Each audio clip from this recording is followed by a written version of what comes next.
This is KUGAN CASSIUS 5 from London. We're at Gloves Community Centre here in Bolton. With me, I've got professional boxer Matthew Macklin. Sporting a new beard, Matthew. Suits you. Fresh, well not fresh, it's been a little while since you went in with, let's just say it is, one of the most feared boxers, probably the most feared boxer on planet Earth at the minute, Golovkin. Yeah. How good is he, Matt?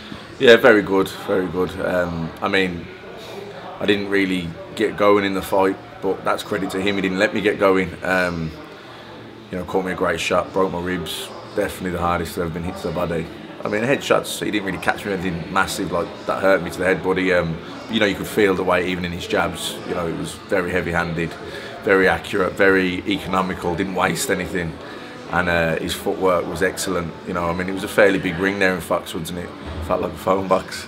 I mean, from people watching it, we can obviously tell how, well, we can't tell how hard he punches because we're not in the ring with him, but you was in the ring with him. How quickly did you realise that all this stuff people are saying about him and how he looks is actually true, and he does hit that hard? Yeah, I was expecting him to be hitting hard. Like I said, I knew, you know, about his hype. I boxed in the World Junior Championships with Golovkin in 2000 in Budapest. He got best boxer of the game, so I knew he was the real deal. I knew he was a special talent, and then I kind of followed him after that, so I thought our paths might cross, and you know, so I followed his progress. But so I wasn't surprised really. But of course, you go in there, you know, I thought no, he's very solid. But it was more his how composed, how relaxed he was. How good of judge of distance he was. How quickly he could cut you off when he wanted to. It was more.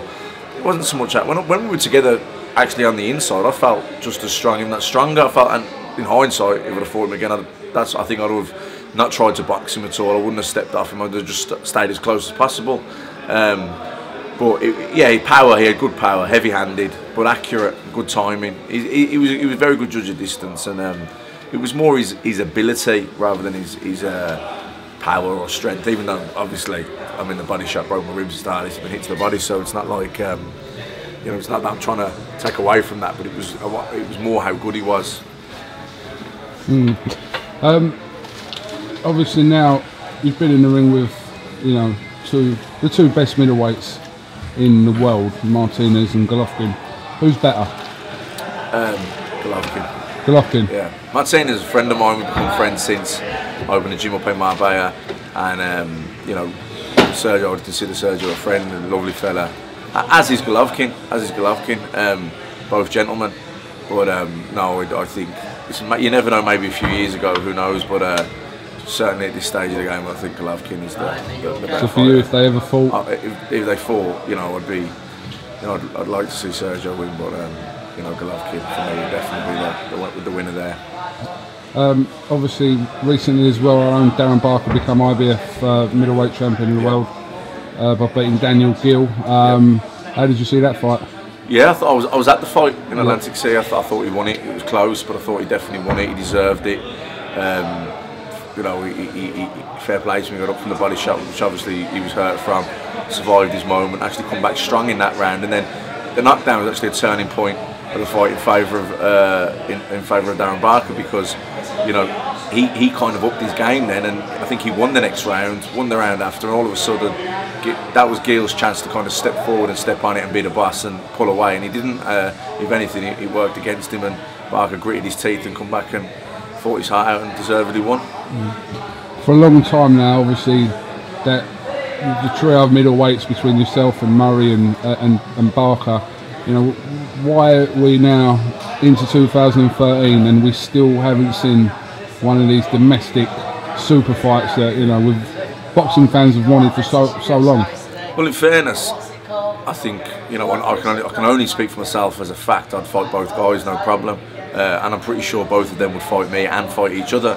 But it's not quite as simple as that. For example, you know, Darren Barker's with Eddie Hearn, who fights on Sky Television. You've Martin Murray with Hatton Promotions, who's now done a deal with Box Nation. And you know, I'm with Lou DiBella in America, and you know, my last 3 fights have all been on HBO, and my next one's going to be on HBO. So you have 3 different promoters, 3 different television networks.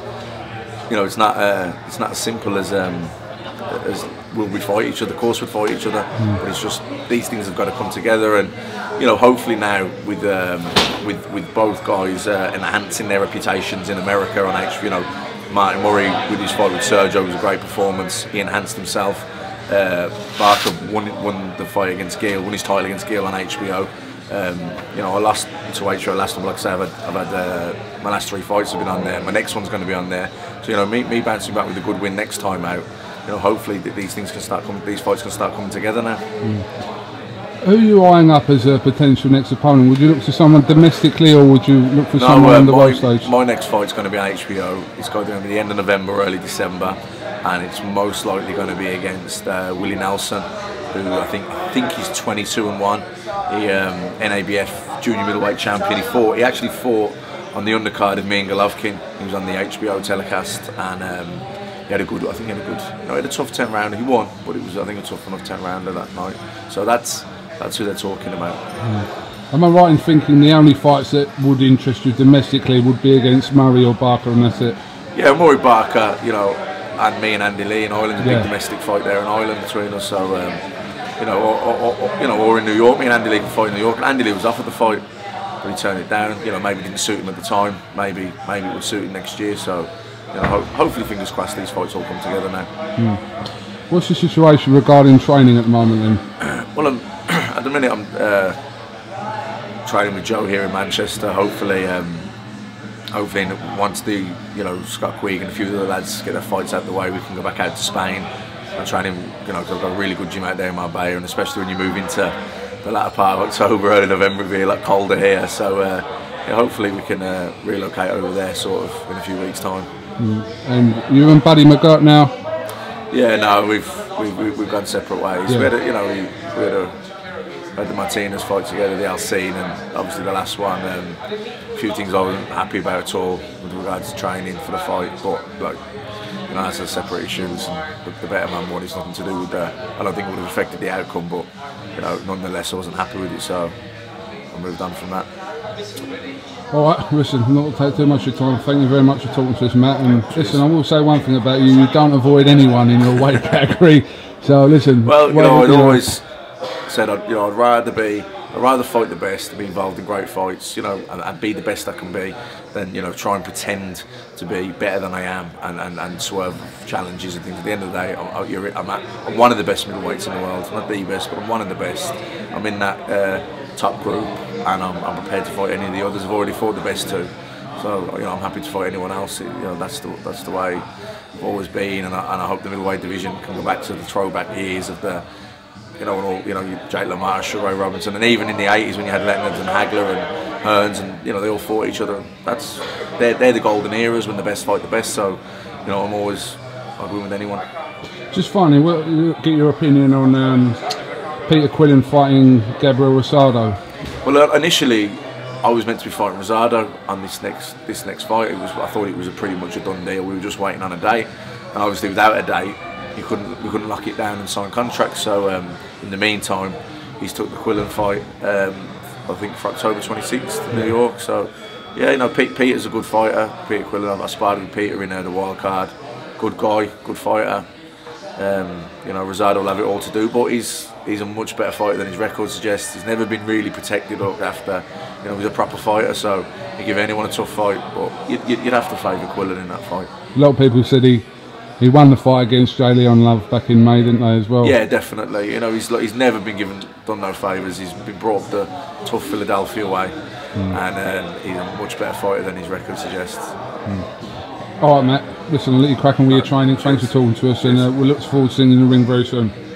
KUGAN CASSIUS with Matthew Macklin here. Thank you.